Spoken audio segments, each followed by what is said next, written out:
A lion cub begged a woman for help. Minutes later, something heartbreaking happened. A tiny lion cub, trembling and alone, stumbled toward a woman in the middle of the savannah. His weak cries cut through the air, desperate, pleading, as if begging her to save him. No one could believe what happened next, because just minutes later, something so heartbreaking unfolded that it would change everything. This is not just a story about survival, but about the fragile bond between humans and the wild, and how one act of kindness can echo through an entire life. Before we begin, make sure to subscribe to the channel, like this video, and turn on notifications. That way, you won't miss any of the powerful stories we share here. Stories that prove compassion can change the world. The sun was already high over the vast African savanna, spreading its scorching light across the golden grasses that swayed in the dry wind. Heat shimmered above the earth, and the air was thick with the scent of dust and distant acacia trees. For Emma Hayes, a wildlife researcher from Colorado, it was supposed to be another routine day documenting migratory herds. She had been traveling across Kenya for 6 weeks, her jeep stacked with notebooks, cameras, and supplies, chasing the stories that the wild offered freely to those who listened closely enough. That morning, however, something felt different. The air seemed too still, the silence too heavy, as though the land itself was holding its breath. Emma parked her jeep near a dried-up watering hole, noting with unease the absence of the usual chatter of birds. She adjusted her hat, wiped the sweat from her forehead, and crouched near the cracked earth. Her plan was to record soil samples and study the effects of the drought that had been plaguing the region. But before she could even open her notebook, a sound pierced the quiet, a faint, broken cry. It was high-pitched and raw, carrying the unmistakable tone of desperation. Emma froze. Her instincts told her it wasn't a bird, nor any small mammal she knew. It was different, fragile, yet urgent. Slowly, she rose to her feet, scanning the dry horizon. At first, she saw nothing but grass rippling in the wind. Then, out of the corner of her eye, movement. From the tall grass staggered a figure so small, so weak, that Emma's breath caught in her chest. It was a lion cub. His legs trembled with each step, his tiny paws dragging as though they carried the weight of the world. His fur was matted with dust, his ribs visible beneath his thin skin. His wide amber eyes locked onto Emma's as he cried again, the sound splitting her heart in two. The cub stumbled forward, collapsing once before pulling himself up again, crawling toward her as though she were his last hope. Emma's throat tightened. She had seen lions from a distance many times, but never like this, never so close, never so vulnerable. For a moment she simply stood, torn between caution and compassion. She knew lions rarely survived alone. If this cub was without his pride, the chances of survival were almost none. And yet, here he was, crying out, not running away, but moving toward her. Her mind raced with questions. Where was his mother? Had poachers attacked the pride? Had hunger scattered them? The drought had already pushed many animals to the brink. Could this little one be the last of his family? Emma slowly crouched to the ground, her heart hammering in her chest. The cub's ears twitched at her movement, but he didn't retreat. Instead, he let out another broken whimper, then collapsed just a few feet from her boots. Dust rose around his frail body as he lay there, chest heaving, eyes never leaving hers. Emma extended a cautious hand. Her training told her not to interfere too quickly. Wild animals often carried risks, but her soul screamed louder than her reason. The cub was begging, his every breath a cry for help. She touched his fur lightly, and he didn't flinch. His body was hot, far too hot, his muscles twitching with exhaustion. She whispered softly, her voice trembling, "It's okay, little one. You're not alone now." She pulled her water flask from her pack, unscrewing the cap with shaking fingers. Tilting it carefully, she dripped a few drops onto her palm and held it out. The cub sniffed and licked, his tiny tongue rough against her skin. That single gesture broke something inside her. This wasn't just survival. This was trust. Somehow, in his weakest moment, he had chosen her. But Emma knew the truth. This little act of mercy might not be enough. The cub was starving, dehydrated, and completely alone in a world where predators and hunger never gave second chances. And if his mother was gone, She had to ask herself, how long had he been wandering like this? Hours? Days? Her eyes scanned the savanna nervously. If the mother lion was nearby, Emma could be in danger. Lionesses were fiercely protective, and an approach like this could mean trouble. Yet the cub's condition told another story, one of abandonment, tragedy, or worse. Emma's chest ached as she realized the unbearable possibility. This baby may have witnessed something no creature should ever see. His pride might have been wiped out, and if so, she was all he had left. She gently lifted him into her arms. His tiny frame felt fragile, almost weightless, his head resting limply against her chest. She could feel his shallow breaths, his heart beating fast but weak. Emma whispered again, this time with tears in her eyes, "I'll try to help you. I promise." She carried him toward her jeep, each step heavy with the uncertainty of what came next. Her mind spun. Should she bring him to the local rescue center? Could she even keep him alive long enough to get there? The nearest facility was several hours away, and time was something this cub might not have. As she laid him gently on a blanket in the back seat, he let out one last whimper, his eyes fluttering closed. Emma's panic surged. Was he falling asleep or slipping away? She pressed her ear close to his small body, straining to hear the faint rhythm of his breath. It was there, but faint, too faint. Emma's hands trembled as she reached for her radio, calling for help.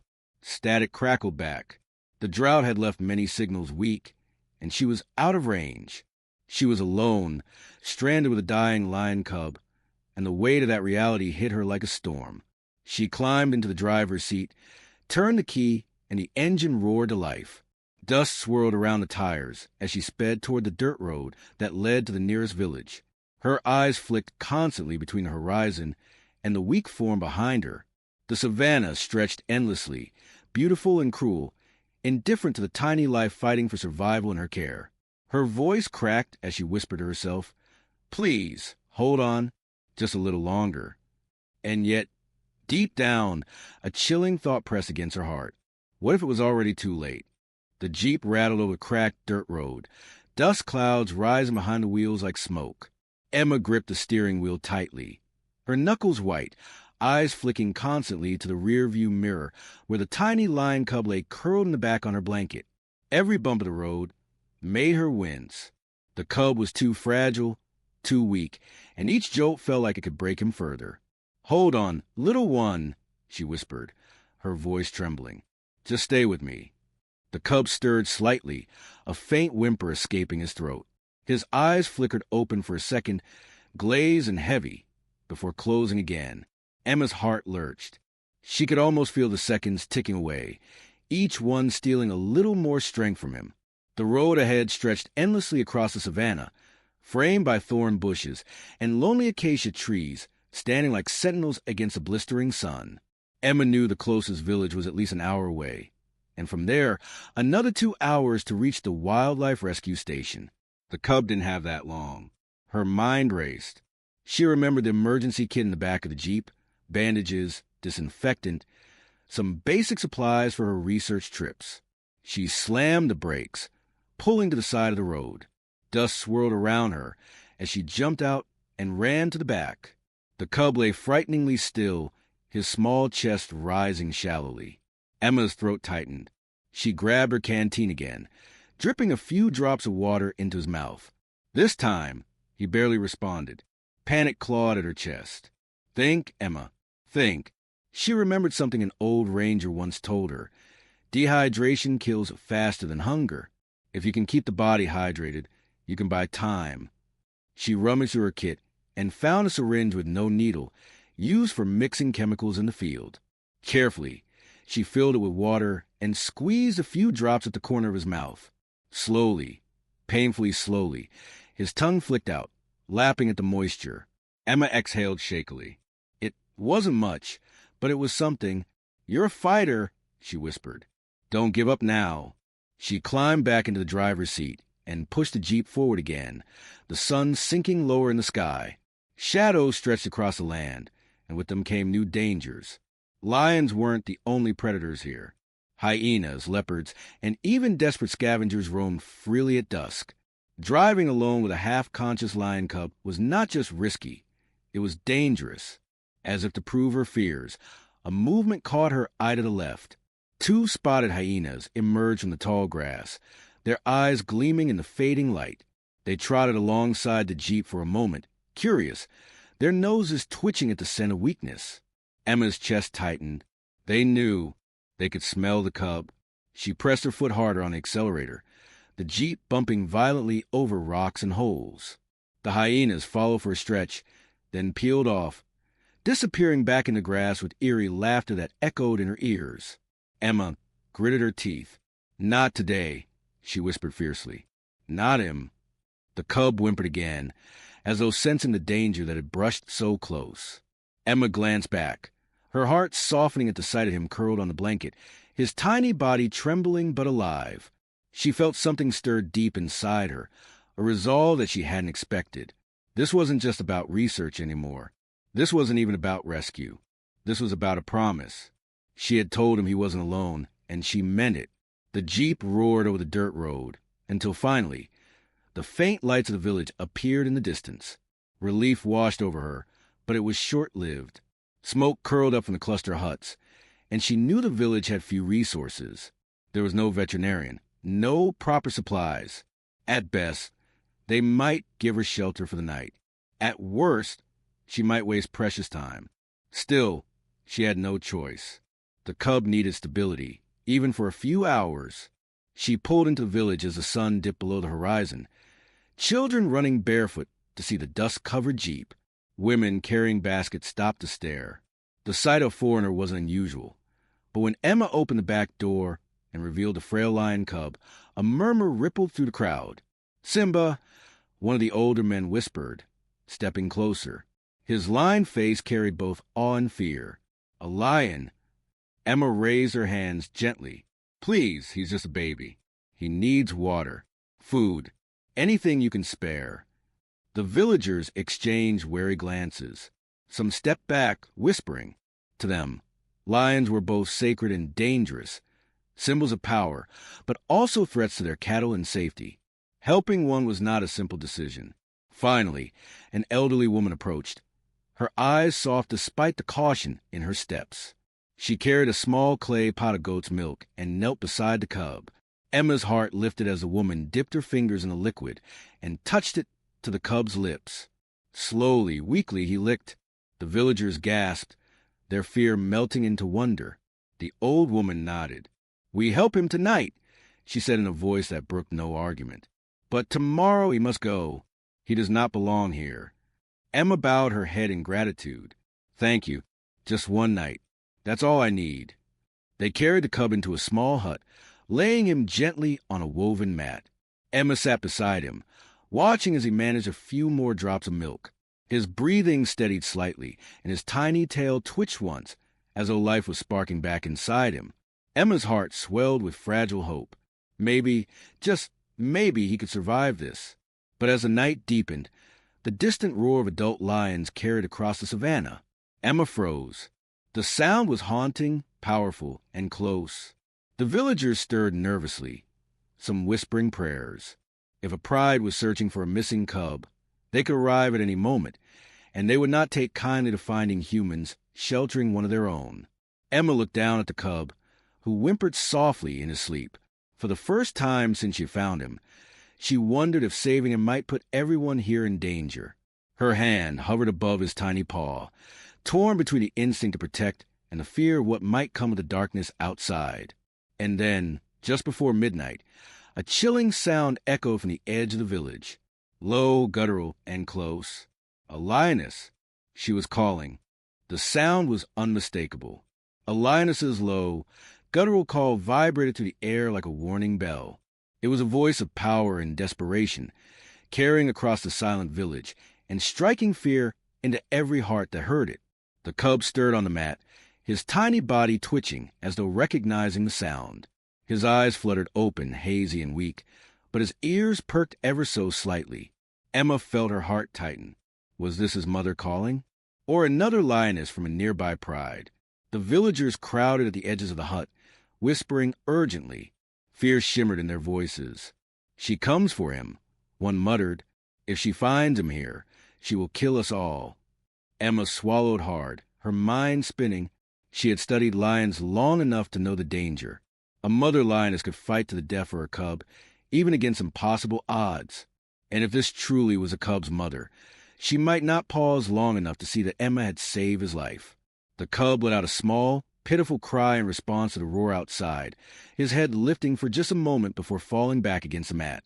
It was heartbreaking, a child's voice reaching instinctively for its mother. Emma felt the weight of the choice pressing on her chest like a stone. The old woman who had offered milk earlier placed a firm hand on Emma's shoulder. "You must take him back," she said, her voice steady despite the fear in her eyes. "He belongs to her." Emma shook her head, tears pricking at the corners of her eyes. "He's too weak. If I let him go now, he won't survive. He needs more time." The woman's gaze softened, but she didn't argue. She only repeated, "The wild chooses its own, not us." Outside, another roar shattered the night. Closer this time, angrier, the children whimpered, clutching their mother's skirts, while men reached for spears out of instinct, though they knew they could not stand against a lioness's fury. Emma bent over the cub, her hand trembling as she stroked his dusty fur. "I can't lose you," she whispered. "Not like this. Not after everything." Her mind flashed back to the moment he stumbled out of the grass toward her jeep, his amber eyes filled with desperate trust. She had promised him safety. She had promised he wasn't alone. Could she break that promise now? The cub gave a weak whine, his paw twitching against her arm. Emma rose to her feet, her decision unsteady but inevitable. She turned to the villagers. "I'll take him out there. I'll face her." The villagers gasped, some shaking their heads violently. "She will kill you," one man hissed. Emma's lips pressed into a thin line. "If I don't try, he'll die here. And maybe she will too, searching for him. I can't just do nothing." She scooped the cub into her arms once more, his frail body barely stirring. His head lolled against her chest as she stepped out into the moonlit night. The savannah stretched endlessly beyond the huts, bathed in silver light. The air was thick with tension, every shadow alive with possibility. And then, just at the edge of the village, Emma saw her, the lioness. Her massive form glowed under moonlight, golden fur rippling with muscle. Her eyes burned like amber fire as she prowled closer, her tail lashing behind her. She let out a thunderous roar that rattled Emma's bones, demanding the return of what was hers. Emma froze, her heart pounding so hard she thought it might break her ribs. The cub stirred faintly, letting out a weak mew. The lioness's ears perked instantly. Her body stiffened, then lowered into a stalking crouch as she fixed her gaze on Emma. Emma raised her free hand slowly, her voice shaking as she called out, "He's alive. He's alive because I helped him. Please, please don't hurt me." Her words were swallowed by the night, meaningless to the predator that faced her. The cub gave another small cry. At that sound, the lioness surged forward, her powerful body crossing the distance in seconds. Emma's knees nearly buckled as instinct screamed to her to run, but she stood rooted, clutching the cub tightly. The lioness stopped just a few feet away, her breath hot and ragged, her eyes fixed on the tiny bundle in Emma's arms. She growled low, a sound that vibrated through the earth itself. Emma's body trembled, tears streaking her dust-covered face. Slowly, with every ounce of courage she had, she knelt and laid the cub on the ground between them. The cub whimpered, his tiny paw stretching feebly toward the lioness. For a moment, the world seemed to hold its breath. Then the lioness moved. She padded forward and nudged the cub gently with her nose, a soft rumble rolling from her chest. The cub stirred weakly, his eyes opening for a brief second as though recognizing her. Emma's heart soared with relief. He was safe. But then, as quickly as the hope had risen, it shattered. The cub let out one final, fragile breath. His body went limp against the earth. Emma's throat closed as though the air had been ripped away. "No," she whispered, her voice breaking. "No, no, no." The lioness nuzzled the cub again, more urgently this time, her massive paw brushing over his still body. A low, mournful sound escaped her, unlike any roar Emma had ever heard. It was grief raw and undeniable. Emma's tears fell freely, her chest aching with the unbearable weight of what had just unfolded. She had fought so hard, driven through fear and danger, only to lose him in the arms of the very mother who had called for him. The lioness lay beside the cub, curling her massive body protectively around him. Her eyes lifted to Emma's for a single moment, a look so deep, so piercing, that Emma swore she felt its meaning in her soul. It wasn't anger. It wasn't blame. It was something else. Acknowledgement. Emma backed away slowly, her body shaking, unable to tear her eyes from the heartbreaking scene. The villagers watched silently from the shadows, their fear replaced with quiet reverence. The savannah was silent again, except for the soft sound of the lioness's breathing as she remained curled around her cub. Emma stumbled back into the hut, her legs barely carrying her. She collapsed onto the mat where the cub had lain only minutes before, burying her face in her hands. She had promised him he wasn't alone, and in the end, she had kept that promise. He hadn't died in the dust. He had died in love, in connection, with both his mother and her beside him. But Emma couldn't shake the hollow ache in her chest. She had saved him from dying alone, but she couldn't save him from dying. And as the night stretched on, one haunting question echoed through her mind. Had she done the right thing? The night was unbearably still. The only sound that carried across the village was a low, mournful rumble of the lioness lying outside with her cub's body. It wasn't a roar nor a growl. It was something far deeper, a sound that seemed to crawl into Emma's chest and settle there, heavy and unshakable. Inside the hut, Emma sat slumped against the wall, her eyes burning from tears that refused to stop. She had thought herself hardened by years of research, by witnessing the cycles of life and death in the wild. But nothing prepared her for this. To hold a fragile life in her arms, to fight for every breath, and then to watch it slip away just minutes after reuniting with its mother. It was more than her heart could bear. The old woman entered quietly, carrying a small clay lantern. She set it near Emma and sat down beside her without speaking. For a long moment, they simply sat in silence, the glow of the lantern flickering against the woven walls. Finally, the woman spoke. "You gave him back to her," she said softly. "That was your gift." Emma shook her head, her voice raw. "But I couldn't save him. I failed." The woman's gaze was steady, her voice firm despite its gentleness. "We are not gods. We do not decide who lives or dies. What matters is how we meet death when it comes. You made sure he did not leave this world alone." Emma pressed her hands to her face, trying to absorb those words. Somewhere deep inside, she knew the woman was right, but the ache in her chest was relentless, each heartbeat pounding like a reminder of what she had lost, what the lioness had lost. Outside, another roar echoed, but this one was different. It wasn't the lioness. It was a male, deep thunderous, and close. The villagers stirred in panic, some rushing to secure their livestock, others clutching spears, or they knew they stood little chance against lions in the dark. Emma rose to her feet, her body moving before her mind caught up. She stepped outside, the night air cool against her tear-stained face. At the edge of the village, she saw them, the lioness, still curled protectively around her cub, and not far behind her, a massive male lion with mane that caught the moonlight in waves of gold. He paced slowly, cautiously, his amber eyes fixed on the scene before him. Emma's breath caught. She knew enough about lion behavior to understand the danger. Male lions, especially those who weren't the father, often killed cubs, sometimes even those already weak or dying. It was their way of ensuring their lineage and dominance. But this cub was already gone. What would he do now? The lioness lifted her head and growled low, her body tense with warning. The male stopped, his eyes narrowing. The village seemed to shrink around them, the humans frozen in fearful silence as the ancient drama of predator and protector unfolded under the stars. Emma felt the weight of her choices pressing harder. She wanted to intervene, to scream, to do anything to protect the lioness and the fragile memory of her cub. But she knew she couldn't. This was not her world. This was theirs. The male took another step forward, then lowered his massive head to sniff the still body. The lioness snapped at him, swiping her paw across the dirt, her roar splitting the night. The sound rattled the air, so fierce that even Emma stumbled back. And then, shockingly, the male did something unexpected. He lay down beside them, not as a conqueror, not as a killer, but as if acknowledging the loss himself. The lioness's growl softened into a low, broken hum.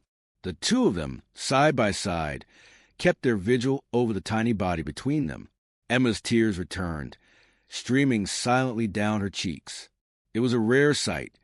Predators bound not by hunger or dominance, but by grief. The villagers whispered among themselves, or replacing their fear. Some even bowed their heads, murmuring prayers. For them, it was a sign, an omen that the wild was grieving with them. But Emma's relief was short-lived. A faint light flickered in the distance, far beyond the acacias. Not the soft glow of lanterns, not the golden shimmer of moonlight. It was harsh, cold. Headlights. Emma's stomach dropped. Poachers. She had seen it before. Trucks sweeping the savannah at night. Armed men searching for lions, elephants, rhinos. To them, death wasn't tragedy. It was profit. And lions, even grieving ones, were targets. The thought of those men stumbling upon the lioness, her cub, and the massive male made Emma's blood run cold. The animals were vulnerable, distracted by their grief. They wouldn't fight until it was too late. Emma turned back to the villagers, her voice urgent. We have to warn them. We have to scare those men off before they get closer. The men exchanged uneasy glances. They are killers, one said quietly. If we stand in their way, they will not hesitate. Emma's jaw tightened. She knew he was right. Poachers weren't just dangerous to animals. They were dangerous to anyone who opposed them. But she also knew she couldn't stand by and do nothing. Not after what she had just witnessed. They're coming for the lions, she said firmly. If we don't act, they'll die. Both of them. And all of this. Her voice broke as she gestured toward the grieving pair. All of this will mean nothing. The old woman stepped forward, her voice calm but commanding. We cannot fight them with weapons, but we can fight them with fire. Emma's eyes widened as the villagers began to gather torches, lighting them one by one until the village glowed with flames. They didn't plan to attack. They planned to make themselves seen, to let the poachers know they weren't alone in the dark. The headlights grew closer, bouncing across the uneven ground. Emma's heart pounded as she joined the villagers, holding a torch high above her head. Together, they formed a wall of light at the edge of the huts, their shadows long against the savannah. The truck slowed. For a long, tense moment, it sat there, engine rumbling, headlights glaring. Emma could almost feel the eyes of the men inside, calculating, debating. And then the truck turned. Slowly, reluctantly, it wheeled away into the night, its lights fading until only darkness remained. Emma's knees nearly buckled with relief. The lions were safe. For now. But as she turned back toward the grieving pair, a new fear gnawed at her chest. The cub was gone. The lioness and male had survived this night. But how many more nights would they face such threats? The savannah was no longer just nature's kingdom. It was a battlefield, and Emma realized with chilling clarity that she was now part of it. She whispered into the night, her voice trembling but resolute. I won't let it end here. And as the lioness lifted her head, her amber eyes locking with Emma's once more, it felt less like a promise and more like a challenge. Dawn broke slowly over the savannah, painting the horizon in shades of pink and gold. The cries of night faded into calls of morning birds, and the air shifted from heavy darkness to a new, fragile light. Emma hadn't slept. She had sat outside the hut all night, watching the lioness and the massive male keep their vigil over the tiny body of the cub. At some point, the lioness had lifted her cub gently in her jaws, carrying him into the tall grass. Emma never saw where she went, only that when she returned, she was alone. There was a dignity in that gesture, an ancient ritual that Emma felt privileged to witness. It was a wild's way of saying goodbye. Private, sacred, untouchable. The lioness lay down beside the male, their bodies pressed together, their eyes still sharp with grief, but also something more, endurance. They had survived the night, and in that there was strength. Emma pressed her hand to her chest. She felt as though a part of her had been buried with that cub, yet another part had been ignited. She came here as a researcher, an observer, a woman who thought she understood the balance of life and death. But now she realized she had only touched the surface. She had held death in her arms. She had seen grief in the eyes of a lioness. And she had felt the fragile thread of connection that tied them all together. Human and animal, life and loss, love and survival. The villagers stirred as the sun climbed higher.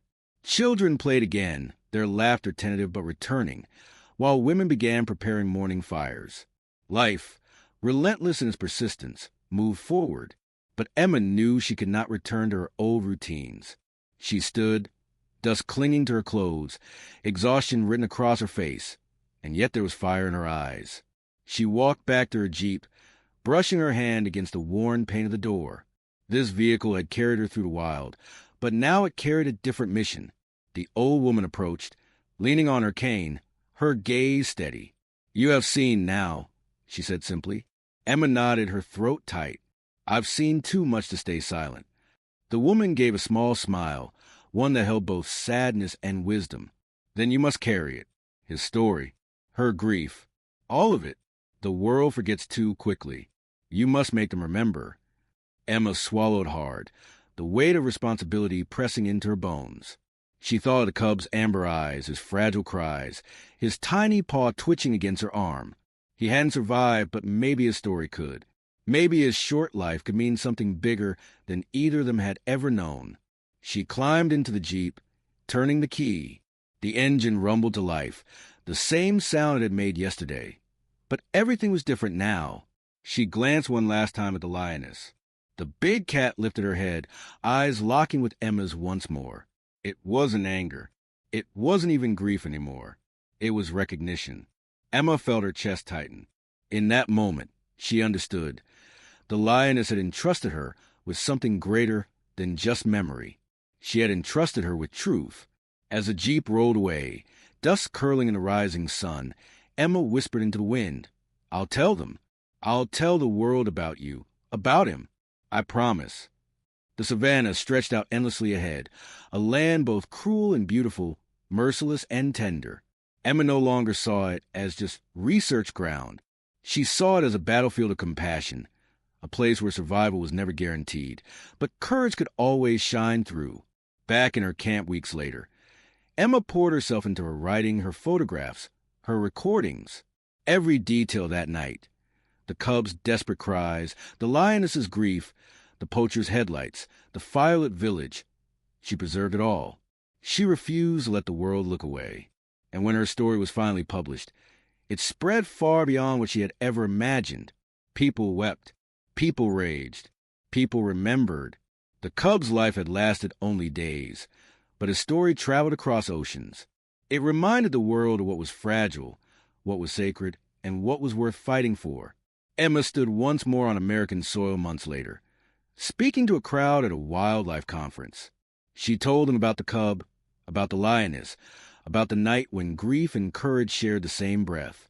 And as she spoke, she saw tears in the eyes of strangers, people who had never stepped foot on the savannah, but who now carried a piece of it in their hearts. And in that moment, Emma realized she hadn't failed. She had kept her promise. The cub hadn't died in silence. He had lived on in every word she spoke, every tear shed, every change sparked. And perhaps that was the truest form of survival. Emma's voice echoes now, even to us. If this story touched your heart, subscribe to the channel and leave a like.